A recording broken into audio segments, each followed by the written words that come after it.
예레미야 26장 16절에서 24절 말씀입니다. 고관들과 모든 백성이 제사장들과 선지자들에게 이르되 이 사람이 우리 하나님 여호와의 이름으로 우리에게 말하였으니 죽일 만한 이유가 없느니라. 그러자 그 지방의 장로 중 몇 사람이 일어나 백성의 온 회중에게 말하여 이르기를 유다의 왕 히스기야 시대에 모레셋 사람 미가가 유다의 모든 백성에게 예언하여 이르되 만군의 여호와께서 이와 같이 말씀하셨느니라. 시온은 밭같이 경작지가 될 것이며 예루살렘은 돌무더기가 되며 이 성전의 산은 산당의 숲과 같이 되리라 하였으나 유다의 왕 히스기야와 모든 유다가 그를 죽였느냐. 히스기야가 여호와를 두려워하여 여호와께 간구하매 여호와께서 그들에게 선언한 재앙에 대하여 뜻을 돌이키지 아니하였느냐.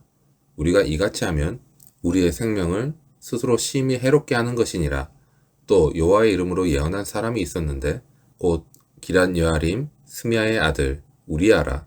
그가 예레미야의 모든 말과 같이 이 성과 이 땅에 경고하여 예언하매 여호야김 왕과 그의 모든 용사와 모든 고관이 그의 말을 듣고서 왕이 그를 죽이려 하매 우리아가 그 말을 듣고 두려워 애굽으로 도망하여 간지라. 여호야김 왕이 사람을 애굽으로 보내되 곧 악볼의 아들 엘나단과 몇 사람을 함께 애굽으로 보냈더니 그들이 우리아를 애굽에서 연행하여 여호야김 왕에게로 그를 데려오매 왕이 칼로 그를 죽이고 그의 시체를 평민의 묘제에 던지게 하니라. 사반의 아들 아히감의 손이 예레미야를 도와주어 그를 백성의 손에 내어주지 아니하여 죽이지 못하게 하니라. 인간의 역사를 보면 정치, 경제, 문화, 그리고 교육 등 여러 가지 각 분야에서 영향력을 발휘하는 사람들이 많이 있는 것을 볼 수 있습니다. 우리 주변에서도 사람들에게 영향력을 발휘하며 일이나 분위기를 주도하는 사람을 보기도 하는데 그런 사람들을 보면 나는 그리스도인으로서 너무 무력한 것이 아닌가라는 의구심이 들 때가 있습니다. 그러나 오늘 본문은 그런 우리에게 있어서 위로와 도전을 주고 있습니다. 예레미야의 변론을 들은 고관들은 그에게 죄가 없다는 판결을 내렸습니다.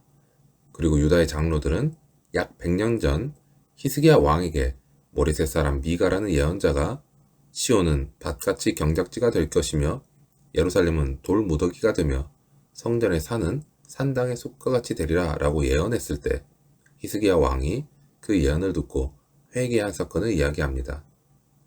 히스기야 왕이 하나님 앞에서 한 회개를 하나님께서 받으시고 재앙을 내리지 않으셨다는 내용의 이야기입니다. 이 회개의 사건은 열왕기하 18장에 기록된 예루살렘 성전의 우상을 제거하고 산당들을 없앤 히스기야의 종교개혁으로 추정됩니다. 그런데 장로들은 이 일을 하나님의 말씀에 올바로 반응한 선례로 말하고 있다는 것입니다. 예레미야가 성전에서 설교할 때 고관들과 장로들만 있는 것이 아니라 제사장과 선지자들도 그의 말을 들었습니다. 하지만 그들은 말로 듣기만 하고 말씀에 순종하지는 않았습니다. 오히려 그들은 예레미야를 죽이려 했습니다.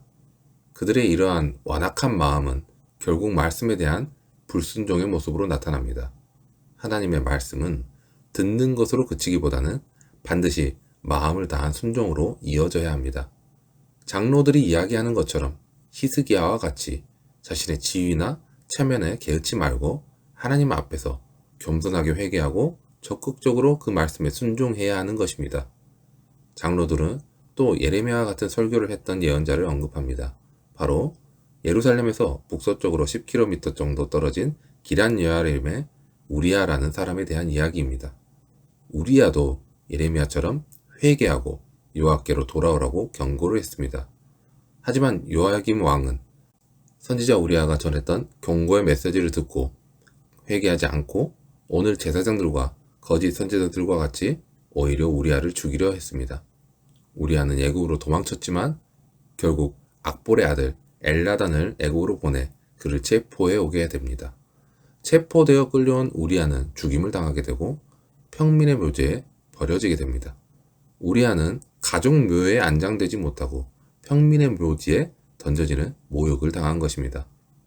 이 사건은 하나님의 말씀에 대한 가장 악한 반응을 보여주고 있습니다. 요한복음 1장 14절에 기록된 말씀이 육신이 되어 우리 가운데 거하신 예수님께서도 사람들에게 죽임을 당하십니다.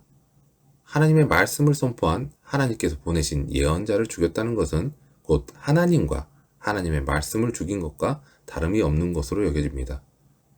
이제 몇몇의 고관들은 에레미야에게는 죄가 없다고 판결을 내리고 장로들 중에 몇 사람은 히스기야의 선례를 언급하면서 에레미야가 선포한 말씀에 어떻게 반응해야 할지를 제시하고 있습니다. 우리아를 죽인 여호야김 왕이 예레미야를 죽일 수 있고 흥분한 백성들도 그를 해할 수 있기 때문에 사반의 아들 아히감은 그의 권세로 에레미야가 죽임을 당하지 않도록 도와주게 됩니다. 이렇게 위기의 때에 하나님께서는 도움의 손길을 예비하시고 보내시는 것을 볼 수 있습니다. 비록 소수의 사람들이기는 하지만 이들의 도움으로 예레미야는 힘을 얻게 됩니다. 예레미야를 변호한 장로들은 거짓 선지자나 제사장들에 비해 시대를 읽을 수 있는 분별력을 갖추고 있었습니다. 이러한 분별력은 하나님의 자녀라면 누구에게나 요구되는 자질이라 할 수 있습니다. 하나님께서는 잘못된 역사가 반복되기를 원하지 않으십니다. 그렇기 때문에 하나님의 사람들이 깨어서 자신이 속한 공동체의 죄를 살피고 빛과 소금의 역할을 하여서 신앙의 공동체를 거룩하고 순결하게 보존할 것을 기대하십니다. 하나님께서 사용하시는 사람은 하나님의 말씀을 당대에 적용할 줄 아는 말씀의 사람입니다. 우리는 하나님의 말씀을 통해 하나님께서 공동체에 무엇을 원하고 계시는지 바르게 깨달아야 합니다. 만약 우리가 속한 공동체가 영적으로 잠들어 있다면 그 공동체를 하나님의 말씀으로 각성시켜야 하는 책임을 우리가 감당해야 하는 것입니다. 우리가 말씀에 깨어 우리가 속한 공동체의 죄를 분별하고 각자의 자리에서 하나님께서 원하시는 그 회개의 자리로 나아갈 때 하나님께서는 우리 공동체를 죄로부터 정결하게 하시고 죄로 인한 형벌을 면하게 해주시며 하나님과 동행하며 그 길을 나아가게 하실 것입니다. 그런데 사람들이 말씀 앞에서 회개와 깨달음 그리고 순종의 자리로 나아가기까지 자신이 가지고 있는 그 가치의 기준에서 바로 정답으로 가면 될 것이라고 하는 그것이 가장 좋고 선한 길이라고 생각할 때가 너무나 많다는 것입니다. 그래서 어떠한 문제 앞에서 하나님이 계십니다. 하나님께서는 결국 우리를 구원하실 것입니다. 그 아들을 보내신 그 크신 사랑을 생각해 보시기 바랍니다. 그 사랑은 우리의 힘이 됩니다. 라며 곧바로 신앙의 결론으로 가려고 할 때가 많습니다. 그런데 이렇게 결론 중심으로만 생각하다 보면 중간 과정에서 주시는 그 의미는 보다 소홀하게 여겨질 수밖에 없는 것입니다. 우리는 보다 의미 중심으로 과정 속에서 어떤 의미가 있는지를 깊이 기도하며 하나님께로 나아가야 합니다. 우리가 직면하고 있는 인생의 고통과 그 고난 앞에서 현실적이며 과학적인 답의 접근이나 신앙의 결과로 바로 가는 것을 희망으로 여기기보다는 보다 근본적인 질문인 인간은 무엇인지, 왜 나는 고난을 당하는지, 나의 죽음과 같은 고난에서 인생이 어떤 의미가 있는지 이런 질문 앞에서 자신을 올바로 보아야 합니다.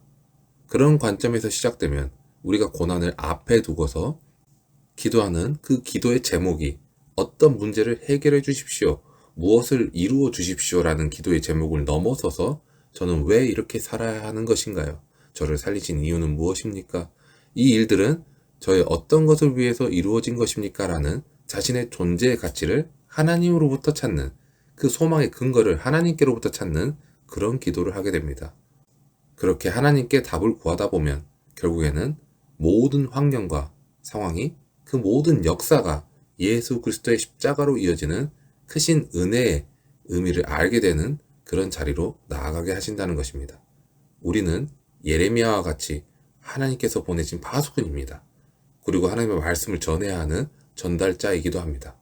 그 가운데 우리를 불러주신 은혜와 하라고 하신 그 사명을 받아 예레미야와 같이 두렵지만 하나님 아버지의 뜻을 담대히 전하는 우리 모든 하나님의 자녀가 되시기를 소망합니다.